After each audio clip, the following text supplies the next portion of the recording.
Hello tout le monde, c'est Christelle, j'espère que vous allez bien, bienvenue sur ma chaîne Omveda Ayurveda. Cette semaine, je vous ai posé des questions sur Instagram, sur ce que vous souhaitiez que j'aborde en fait au sujet de la féminité de manière générale, des médecines naturelles, de l'Ayurveda, du développement personnel et du tantra. Et oui, tout ça, tout ça. Avant de commencer, je te rappelle que tu peux passer le test des doshas pour savoir quelle est ta constitution ayurvédique de base. Je t'ai mis mon test gratuit juste en dessous dans la description. Je vous ai donc laissé la possibilité de me poser toutes vos questions sur Instagram. D'ailleurs, si tu souhaites me suivre sur Instagram, ça s'affiche juste ici. Pour moi, le sujet de la féminité, c'est hyper important. D'ailleurs, on a invité quelqu'un donc de la team Dharmasana à faire une conférence en fait à tous les membres de Dharmasana sur le cycle féminin parce que c'est quelque chose vraiment qui, moi, me tient énormément à cœur, qui m'a ouvert les yeux sur beaucoup de choses en fait dans ma vie de femme, dans mon quotidien, dans mes cycles intérieurs, dans... Oui, la compréhension que je pouvais avoir de moi-même, et ça m'a permis également aussi de me libérer d'un certain nombre de fardeaux plus ou moins conscients, de certains blocages aussi, et je dois dire qu'au niveau à la fois aussi de ma sexualité, mais de ma santé, être plus en rapport avec mon cycle féminin, mieux le comprendre, c'est quelque chose qui m'a énormément apporté. Je suis tout à fait ouverte à vous faire d'autres vidéos sur le thème de la féminité, sur des thèmes connexes au féminin.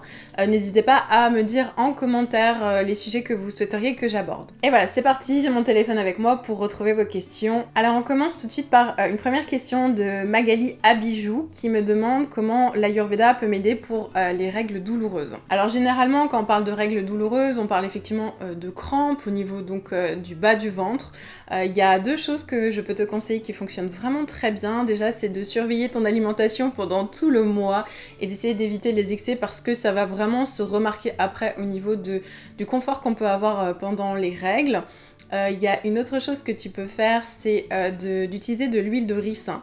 L'huile de ricin est vraiment très très bonne contre les crampes en fait menstruelles. Donc t'as juste besoin de faire un petit mélange, huile par exemple de tournesol, huile de pépin de raisin, une huile neutre en tout cas, avec un petit peu d'huile de ricin, une cuillère à soupe d'huile de ricin. Tu fais un petit mélange comme ça dans tes mains. Tu l'appliques sur ton ventre, en fait, la zone en fait où ça te fait mal, et tu mets une bouillotte par-dessus, c'est vraiment hyper efficace, tu peux faire ça 2-3 fois par jour, donc dans les 3 premiers jours des règles, et ça fonctionne du tonnerre. Moi c'est quelque chose que je fais encore le premier jour de mon cycle où j'ai un petit peu des crampes, et ça fonctionne vraiment du tonnerre, et voilà, c'est une astuce aussi que j'ai conseillé à beaucoup de mes amis, pour qui ça fonctionne très bien aussi. Après, si tu as plus des douleurs, il y a vraiment de l'inflammation, une douleur plus aiguë, en fait, moins, tu vois, les crampes comme ça qu'on ressent vraiment au fond de nos ventres, et ben là je te conseille plutôt l'application de gel d'aloe vera en externe, qui aussi va calmer un petit peu la sensation de brûlure, d'inflammation qu'on peut avoir également certaines femmes pendant les règles. Et Magali m'avait aussi posé la question de savoir, penses-tu que le travail avec les œufs de yoni peut avoir un effet sur les règles? Oui, complètement. En tout cas, moi je l'ai remarqué très très fort. J'avais déjà plus vraiment trop de problèmes de douleurs menstruelles ou de choses de ce style-là, d'inconfort en fait pendant les règles, mais c'est vrai qu'avec l'utilisation des œufs de yoni, bah, je me suis rendu compte au bout d'1 ou 2 mois, je dirais plutôt au bout de 2 mois vraiment, que j'avais encore moins de difficultés pendant mes règles. Maintenant, c'est un moment... ça passe tout seul, hein. Vraiment à la fois au niveau du flux, le flux est encore moindre chez moi qu'avant, en termes de crampes, j'en ai pratiquement jamais, il y a même des fois où j'ai mes règles, j'ai pas du tout de crampes, aucun inconfort vraiment, et après bon, je sais pas si c'est vraiment plus lié par exemple à mon alimentation quoi, hein, mais c'est vrai que même au niveau de la qualité du sang, il y a vraiment aussi un effet bénéfique que j'ai remarqué au fur et à mesure des mois. Donc oui, moi de toute façon, quand j'ai fait la vidéo sur les œufs de yoni, je vous avais dit que de toute façon, je peux que conseiller à une femme d'essayer les œufs de yoni pendant 3 à 6 mois, à un moment donné dans sa vie, voir ce que ça fait, parce que vraiment, cette pratique qui, moi, m'a vraiment beaucoup fait de bien, que je continue toujours au bout de 6 mois. Là, j'en suis à mon 7e mois de pratique de yoni. Je continue à le faire parce que ça m'a apporté vraiment beaucoup de choses. Donc voilà. Et d'ailleurs, si vous avez encore des questions sur les œufs de yoni, n'hésitez pas à me les laisser en commentaire juste en dessous. Alors, il y avait ma feuille de route qui m'a demandé comment éviter les symptômes physiques et mentaux avant, pendant et en fin de règles. Alors, je peux parler un petit peu du coup du syndrome prémenstruel, au niveau déjà physique et mental, donc on est vraiment dans une phase assez particulière du cycle, et en fait la première astuce que j'aurais à donner, c'est d'accepter pleinement ce qui nous arrive en fait. Au niveau hormonal, il se passe des choses tout au long de notre cycle, aux différentes phases, les 4 phases de notre cycle que nous vivons tous les mois. C'est un peu moins intense pour les femmes qui sont avec des contraceptions hormonales, donc chimiques. Néanmoins, on traverse des phases mentales et physiques qui sont importantes. Donc pour moi, la première étape, en fait, ça va être vraiment d'accepter pleinement le fait que tu passes par ça, parce que ça va déjà te permettre de te sentir plus connecté, en fait, à ce que tu vis et à rendre ça un peu moins dramatique aussi. Je me souviens, il y a une époque où, avant mes règles, je pétais des câbles et vraiment, je faisais des ascenseurs émotionnels. Et ça, c'était à l'époque où j'étais sous pilule. Et mon copain de l'époque était en halluciné, enfin vraiment, il hallucinait, il me disait, mais... Waouh, c'est un monstre. Et je dois dire que depuis que j'ai accepté qu'effectivement, avant les règles, quelques jours avant les règles, j'ai beaucoup plus de sensibilité, je suis beaucoup plus irritable, j'ai beaucoup plus de sensibilité au niveau émotionnel, et puis même de toute façon, remonte à la surface qui a besoin d'être lâchée en fait au moment des règles. Et donc comme j'accepte ce processus, je le laisse se faire tous les mois, c'est beaucoup plus facile en fait. Et c'est pareil au niveau physique. On peut faire effectivement un petit peu de rétention d'eau, on peut se sentir un petit peu, comme... un gros hippopotame juste avant nos règles, ça arrive régulièrement pour beaucoup de femmes. Et déjà, c'est d'accepter en fait pleinement ce moment du cycle où effectivement on arrive à une sorte de paroxysme avant un relâchement. Pendant les règles, ça va être la même chose, accepter pleinement ce qu'on vit en fait, se forcer à vouloir travailler comme le reste du mois, se forcer à être exactement toujours linéaire, en fait, c'est un non-sens parce qu'on est vraiment très cyclique. Et les 2-3 premiers jours du cycle féminin, c'est au niveau des écoulements de sang, c'est vraiment le moment, je dirais, où c'est nécessaire, vraiment pour bien vivre ces règles, d'être au calme, de travailler le moins possible, surtout le premier jour, qu'on nous foute la paix, qu'on aille prendre un bon bain chaud, qu'on se pose avec une bouillotte, mais vraiment qu'on nous foute la paix en fait. Et ça, c'est quelque chose qui n'est vraiment pas accepté dans notre société à l'heure actuelle, où on essaye de vivre un petit peu comme des hommes, on essaye d'être linéaire, un peu comme on se fait l'image des cycles masculins. Les hommes traversent aussi des cycles, mais qui sont beaucoup plus longs que les nôtres. Et donc, dans un premier temps, accepter pleinement ce qu'on est en train de vivre pendant les règles. Oui, c'est un moment où on est plus vulnérable. Oui, c'est un moment où on est plus fatigué. Oui, c'est un moment où on a moins d'énergie. On n'est pas dans l'action, en fait. On est vraiment juste dans un processus de lâcher quelque chose à l'intérieur de nous. On perd quand même du sang. Il y a quand même l'endomètre qui se détache, qui est détruit, qui s'écoule, en fait. Donc, c'est pas rien, tout ça. Et ça sert à rien d'essayer de faire semblant comme si... c'était normal. Effectivement, on peut se sentir aussi un peu plus anxieuse pendant les règles parce qu'on est un peu plus à fleur de peau. Et c'est juste en fait d'adapter un petit peu sa vie à ce moment-là, son cycle. Et en fait, franchement, ça te permet après de vivre le reste du cycle de manière beaucoup plus tranquille. En tout cas, moi, j'ai vraiment remarqué ça sur moi de manière très très flagrante. Alors, il y a Lydia, la voix du cœur, qui me demandait aussi, qui me disait qu'elle est intéressée sur le sujet de la guérison des douleurs menstruelles. Donc là, encore une fois, je renvoie à ce que j'ai dit déjà. Je voulais juste rajouter aussi une chose, utiliser une bouillotte aussi, ça fait vraiment du bien. Par exemple aussi travailler sur le relâchement musculaire, donc ça va être se faire un automassage du ventre, ça va être de prendre un bain aussi, un bain sans se tremper la tête, hein. Vraiment il faut éviter. Je sais pas si vous aviez vu la vidéo que j'avais fait avec Vaida Shruti sur l'Ayurveda et le féminin, qui m'avait appris, je ne connaissais pas ça du tout, qu'il est préférable de ne pas se laver les cheveux les 3 premiers jours des règles pour que l'écoulement de sang se fasse de manière naturelle et sans le bloquer en fait. Parce qu'au niveau des doshas, ça nous dérègle en fait de nous laver la tête les 3 premiers jours du cycle. Donc voilà, vraiment plutôt prendre un bon bain chaud, sans se mouiller les cheveux, c'est aussi quelque chose qui aide beaucoup au niveau des douleurs. J'ai aussi la question du coup des règles à tendance hémorragique. Alors il y a quelque chose que j'ai fait il y a quelques années et que je refais de temps en temps, que je trouve très intéressant, c'est la cure de pistil de safran. Le safran est une épice absolument incroyable, c'est vraiment une épice star aussi dans l'Ayurveda, et elle soigne en fait, elle équilibre le dosha pitta de manière vraiment incroyable.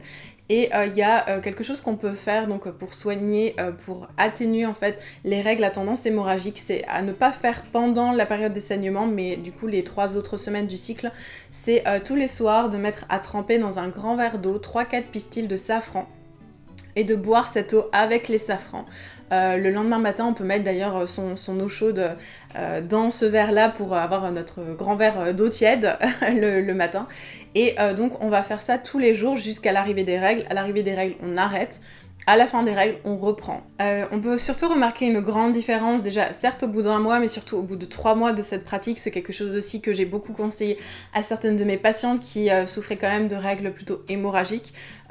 Et ça fonctionne vraiment très bien. Alors vraiment, comme je disais, à pas prendre pendant les écoulements de sang en fait, parce que sinon ça va perturber vraiment l'écoulement du sang et les règles. Et au final, en fait, certes le safran c'est cher, mais par rapport à la durée du traitement, en fait, ça vous coûte vraiment pas grand chose tous les mois de faire votre cure de safran, et en 3 mois de cure vraiment après, vous pouvez faire ça 1 fois par an, et normalement ça suffit amplement. Et du coup, j'ai Mitsuko qui me pose la question inverse, comment régler une aménorrhée de longue durée. Donc l'aménorrhée, c'est le fait de ne pas avoir des coups. Alors il faut savoir que l'aménorrhée, elle est liée en Ayurveda au dosha Vata.